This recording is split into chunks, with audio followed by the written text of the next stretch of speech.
Hello everyone, my name is Aidar, and in this video, exercise 8, implementation of hydrological model part 2, we will talk about calibration. Let's open the RS-Minerv with the uncalibrated model, and we need to press validation and start. Let's check the comparator. And we see this model is not calibrated yet, so we have a vast difference between reference and simulation. And we can see here are results of goodness of fit functions. Here is Nash and others. Before we start the calibration, we need to go to the settings and we need to make sure our evapotranspiration is chosen correctly. If we had evapotranspiration data, we would choose here the database and we would import it to the database and use it like we used the temperature and precipitation. But since we don't have the evapotranspiration data, we will change it to the other options. We can choose the uniform evapotranspiration and we would define the value that would be used for all models, for the whole model, for each object, and the whole model will use the same evapotranspiration value as we define it here. But for our Zeroshan River Basin study, we will use the Odin evapotranspiration method, and for these methods we need to specify the latitude and longitude. And here for Zeroshan we need to write latitude 40 degrees and longitude 69 degrees. Now, when our evapotranspiration data set, we can validate it and run it again and see the results of our model became a little bit better than previously. And you can try out different methods, and it's up to you to calibrate and choose which method is better for your model, for your study area. If you are not sure which evapotranspiration method to choose, you can always go to the help and choose the technical manual, go to the hydrological and hydraulic models description, choose the virtual station and complementary calculation for the potential evapotranspiration. And here is detailed information on each evapotranspiration calculation method. Here is Turk, McGuinness and Odin with detailed formulas. Next we can proceed with the calibration. You need to go to the expert, then calibrator, and the calibrator tab will open, and here we can set up our first calibration.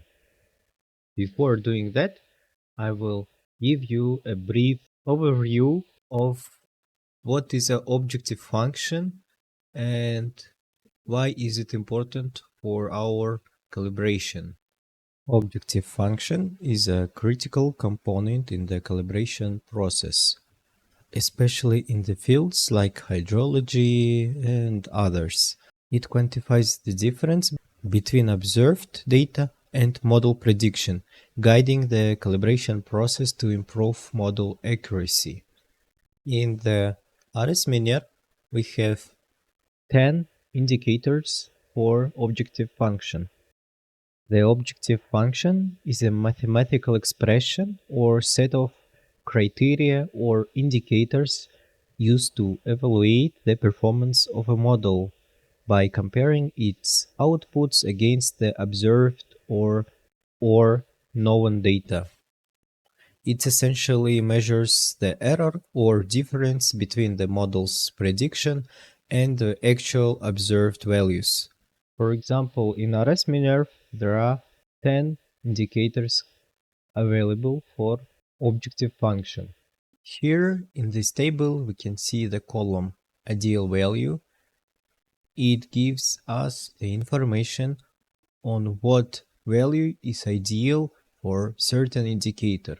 For example, if your model has the Nash indicator with the value 1, it means that your model is ideal according to Nash indicator. And indicator values may be different depending on the indicator. Let's see how our uncalibrated model performs according to these indicators. Let's see, the Nash is minus 0.7 and Pearson correlation coefficient is 0.8, and we can see that according these indicators and our model has not a very good fit according to these objective function parameters. Also, overall accuracy indicator shows that our model is very good. It's very close to 1. It's important to remember that the objective function, which quantifies the difference between model predictions and observations, is not always a perfect indicator of a model performance. Relying solely on the objective function can be misleading, as it might not capture all aspects of the system's behavior. Therefore, it's essential to use additional metrics and visual assessments to ensure a robust and reliable model calibration. In the calibrator, we can here in the objective function section, we can choose the total weight for the objective function for each indicator. Here you can see the zeros in the model. It means that calibrator doesn't take into account any indicator for objective function. If you want to calibrate your model, you need to choose the indicators for your calibration and define some weight for the chosen indicator. For example, I choose the Nash indicator for my calibration, and here I change the 0 to 1, and the total weight for the objective function changed to 1, and now we have only chosen one indicator for our calibration. If you want to calibrate with a combination of different objective functions, we can add the Pearson correlation coefficient, for example, and write it 1 here. Here the value for total weight is changed to 2, so now we have 2 indicators chosen for objective function. It means that the calibrator will take into account only these 2 indicators when calibrating the model. You can include any amount of indicators in your calibration, but I usually recommend to start with only one indicator first, and then you can try doing it with the different combinations with the different total weights. For example, you may notice that Nash works best for your model, and you need to add some bias score, but you don't want to have the big weight for this indicator, and you may write it something like this: 0.3 weight for this indicator and weight 1 for this indicator, and you may add additional one like this. Basically, these weights in objective functions are numerical values assigned to different indicators or criteria to signify their relative importance in the model. For example, I usually make the Nash indicator the most important indicator in the calibration. Higher weights indicate greater importance in the calibration. And these weights help balance multiple criteria that might conflict with each other. And by assigning different weights, you can emphasize certain indicators over others, tailoring the model calibration to meet specific goals or priorities. For example, your model have a lot of peak error, and you might use the normalized peak error indicator with the heaviest weight, for example 2, and the Nash is 1, and then bias score 0.5, something like this. But it's a very complex and advanced topic in the calibration, and you might want to play around with it to get the feeling for how each indicator influences the calibration. If you never tried the calibration, let's just put value 1 in the weight for Nash indicator and leave it like this. You don't want to overcomplicate it for the first time. And generally, you need to start from simple. You should always start with just one indicator for the calibration. If needed, you can make it more complex and add different indicators for your objective function. But don't overcomplicate it, because with the 10 indicators, it will be harder to understand which indicator may cause problems to your calibration. That's why I recommend you to start with only one indicator. The simpler, the better. Next very important thing is hydrologic parameter optimization. And here we have two tabs, solver and algorithm parameters. In the solver, we define the calibration period for our model. A common practice is to allocate around 70% of the data for calibration and remaining 30% for validation. Also, it's very important to have calibration period without any missing data in our time series. So, for example, here we don't have any missing data points, so we good to choose any time range. So let's choose from the beginning till the 2000 for calibration period, and from 2000 till the end for validation period. And we go to the calibrator and change the start, change the end year in the solver. And here we do not need to change anything. But if you need to have finer resolution, for example, 1 day, then you can change it like this. But we don't need it for Zirashan River project, so I will leave it like this. Next is the algorithm parameter.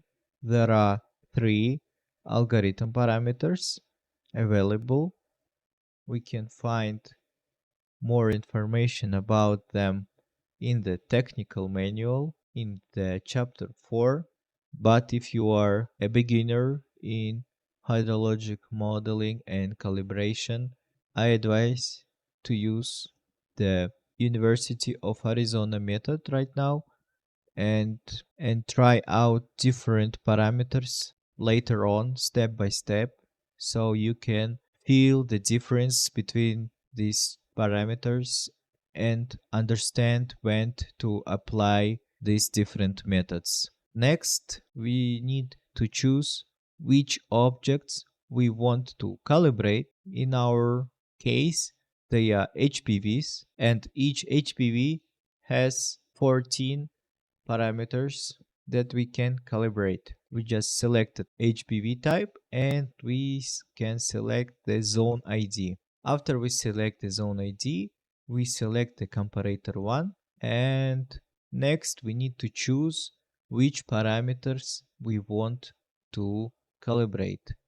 Each parameter in the HBB model has its own name or abbreviation, for example, CFR, and it's not understandable what does it mean. So in this case, we need to go to Help and open Technical Manual, Hydrological and Hydraulic Model Descriptions, and HBV Model Description, and here we can find a table with description of what each parameter is about. For example, CFR is a refreezing factor, so we know that if we click here on the checkbox, we will calibrate the refreezing factor for a range from 0.05 till the 0.5. Here is the minimum and maximum values that represent the range for this certain parameter. And if the minimum is 0.05 and maximum is 0.5, then it means that the value for refreezing factor cannot be bigger than the 0.5 and lower than 0.05. If in your unique case or your river basin you need a bigger refreezing factor, for example 1, you can change the number here to 1 and try to calibrate it using this calibrator. But generally, I do not recommend changing the range here, especially for your first calibration runs. Next, we see the IV from model. It is an initial value. When it says from model, it means that, for example, 0.1, we can see the CFR initial value is 0.05. It means that initial value from model will take the value from here, from the parameters of the HPV. In this case, it's 0.05. If you want to start with a different value for your calibration, you can have a defined initial value. Here, you can define it differently. For example, you want to start it from 0.1, or you can start with a random initial value. If you don't know where to start from, you can just start from the model values. And next, before we start the calibration, it's super important to export the calibration. For example, I already have the calibration parameters folder created, and here I will create my calibration file that will be called no calibration. Save. And it's important to export parameters. So I already have exported some parameters and I try to calibrate this model. And here you can see the initial.txt file. This file is super important because it contains the parameters without any calibration. So in case if I mess up and my calibration would have even worse parameters and worse results that compared to the model without any calibration, then I have a chance to go back and start over from scratch. And in order to start over, all I need to do is just click on the import parameters and click on the initial txt and open this file. It's super important to track your progress of your calibration and export your parameters after every calibration you do. For example, as you can see, I've done 7 calibrations and I saved 7 calibration files here. And before we start, you should export your parameters and export your calibration file. Next, I want to discuss zones ID. So basically, you can divide your basin into zones which can be calibrated separately. For example, let's say we divide our Zerafshan River basin into 2 zones, the downstream and upstream.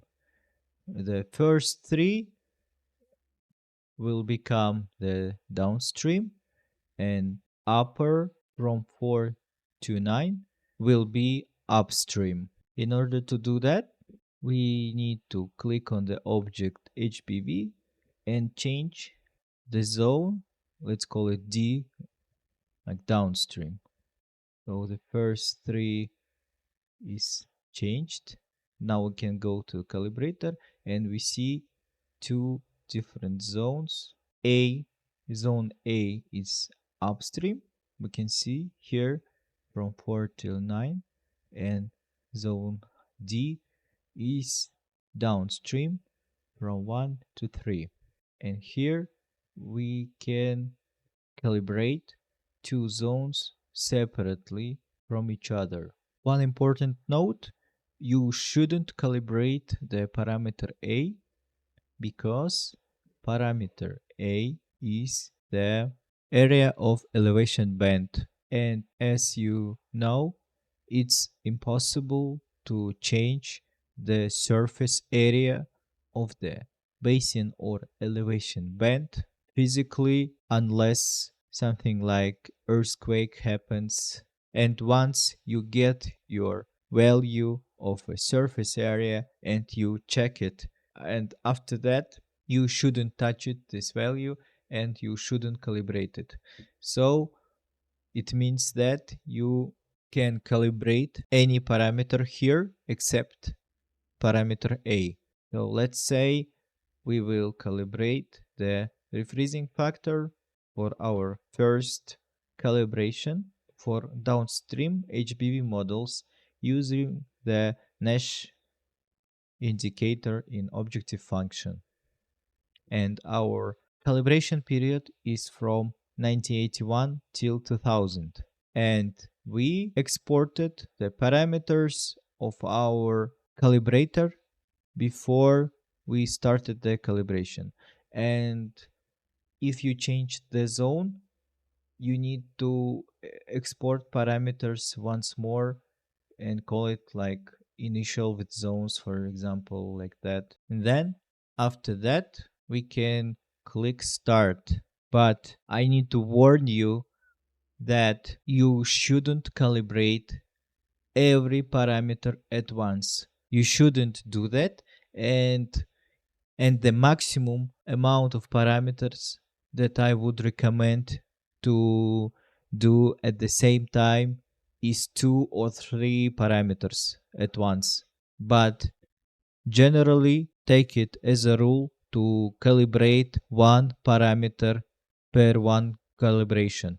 You may calibrate several HPV models, for example, let's say 9 models at once, but never try to calibrate all parameters at once. So you have a general rule on calibration: don't calibrate many parameters at once, use only 1, 2 or 3 maximum, and save parameters after each calibration. And remember that calibration is a very time consuming process, and if you calibrate all the parameters at once, it may just waste your time, waste the computing power. If you have very weak computer, the calibration will take a long time, so you may waste more time than the person with a stronger, faster computer. So therefore, be careful and don't calibrate every parameter at once. So now we can start, we press start, and we can have the summary of preliminary results. It says how many iterations we have so far and the formula of objective function. Objective function right now is 1 multiplied by Nash indicator. And here on the right, we can see the graphic visualization of results. And here is the evolution of the objective function. And we can see here that objective function is not progressing well.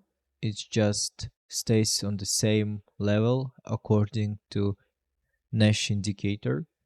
And here in the current solution tab, we can see the visualization, the graph of the reference and simulation data, where we can compare and where we can see how different iterations of refreezing factor value influences on the overall discharge results. Here in the best solution tab, we can see that the iteration 155 was the best with the objective function minus 0.2.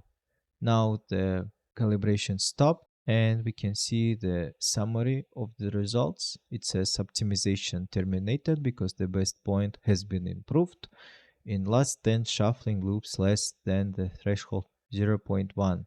And after that, we need to export parameters if you believe that this calibration was good enough. So I will create test folder and we can go on with the next parameter to try it out.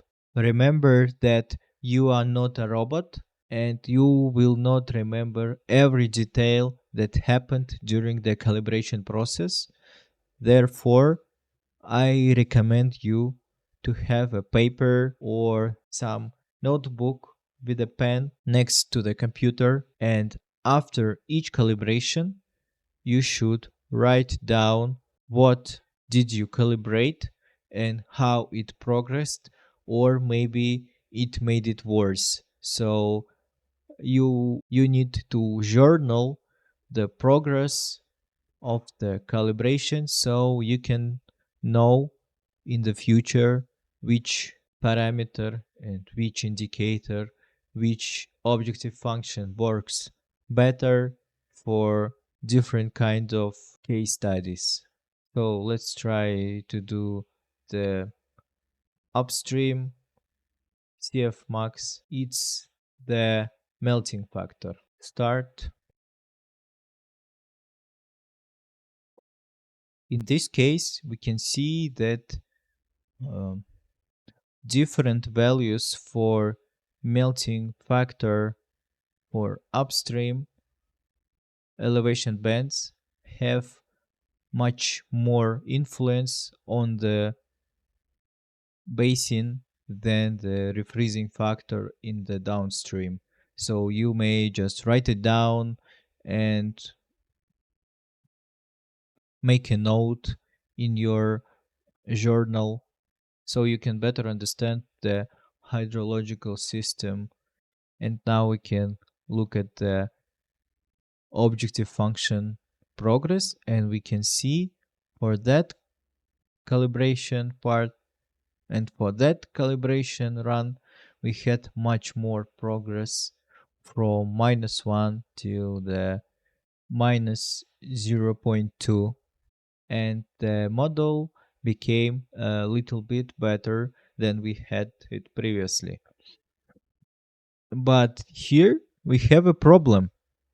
Here we can see that the simulation discharge starts from 600 instead of the something close to 0 where the reference is. So we have right now problem with the initial conditions.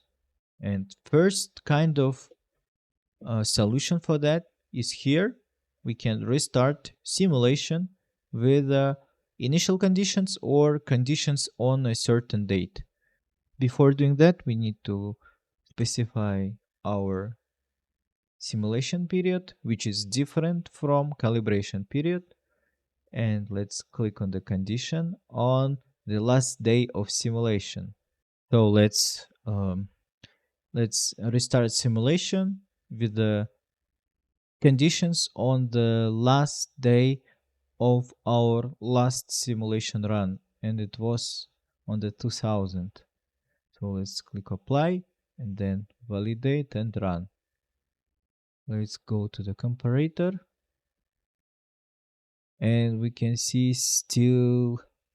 that we still have this problem, but it's much lower than 600 previously. So in this case, we can look at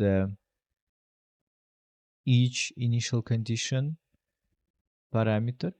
We can click on the Zerafshan 1 HPV model and scroll down till there we have initial conditions, and we can see that initial conditions are too low for that, so there is no problem here.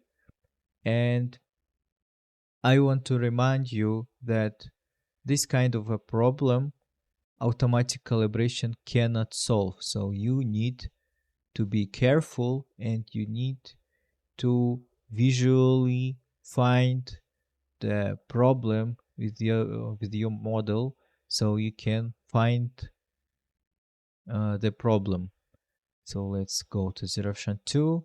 We don't have any huge flow right here, so it's not here. It's not 3. And from the Zerafshan 4, we start to notice the problem here. So the initial condition problem starts from the Zerafshan 4.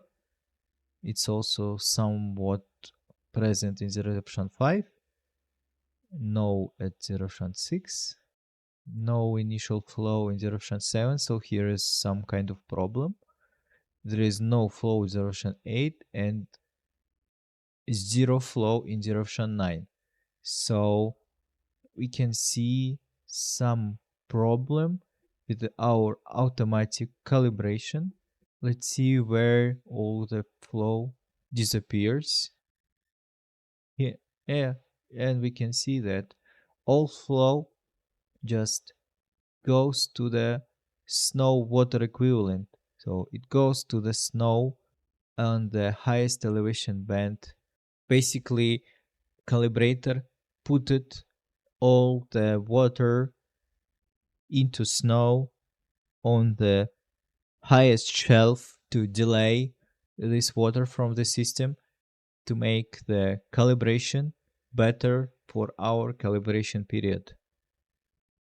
And as we can see that the calibration, which became nicer on graph and nicer on the objective function parameters, for example, bias score is 0.98, which is very close to perfection, but in a physical way, in a physical sense, we can see that snow water equivalent is too high for this system in several HBV models,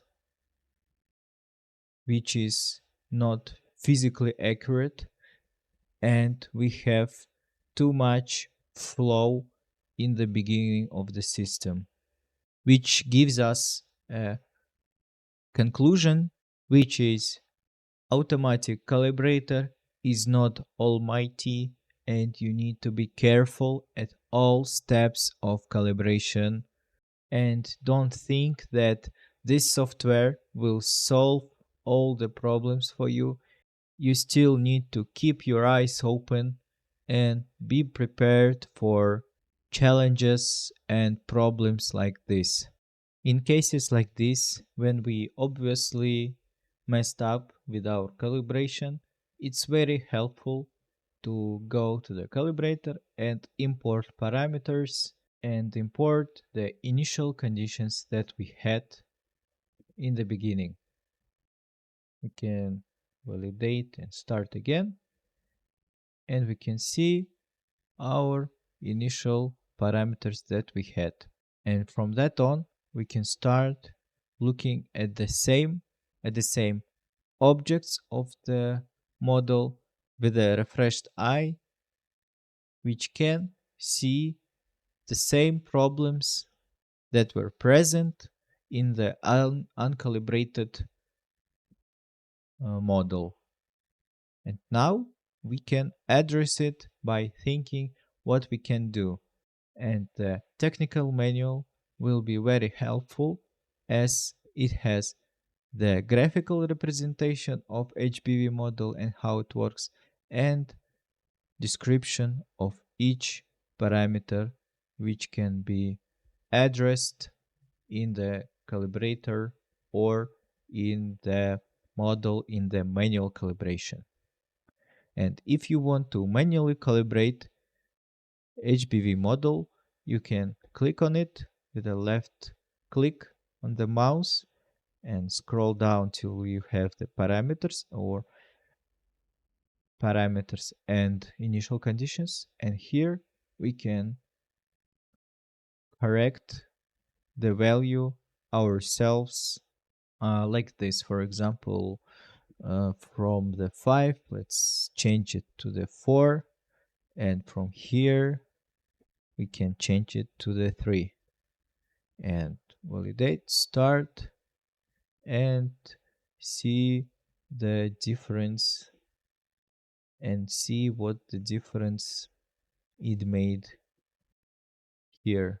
Of the video, I was playing around with the parameters manually to find out which parameter is the most sensitive to the snow water equivalent, and the SVE showed high sensitivity to changes in the CF max value. And if we look in the technical manual, the CF max is the melting factor. And after changing these values, I managed to solve this never-ending accumulation of snow in the high mountain elevation bands. And why is it important to solve such kind of inaccuracies in the model, like never-ending accumulation of snow? When model overestimates snow, and they may compensate in discharge data by artificially diverting excess water into snowpack rather than accurately representing the water cycle. This misrepresentation can distort the model's understanding of seasonal melt processes and water availability. For example, let's change it again to the different parameters. So we would have a zero flow from the 1987, and let's look at the snow water equivalent. It's rising continuously. Imagine if we do the climate change impact assessment study and we would want to forecast the water availability in the future, and this snow storage can be transformed into discharge again in the future. That can lead to unreliable forecast of stream flow, reservoir levels. And because one parameter of snow water equivalent is incorrect, it can be problematic in planning and managing water resource. So it can lead to incorrect assumptions about future water availability and the timing of peak flows, impacting agricultural planning, flood management, and other issues in water resource management. Therefore, you need to be careful and try to keep all the results, all the parameters as close to the reality as possible. Thank you for your attention. If you have any questions, you can ask us via email or write the comments down here. See you in the next video. Bye.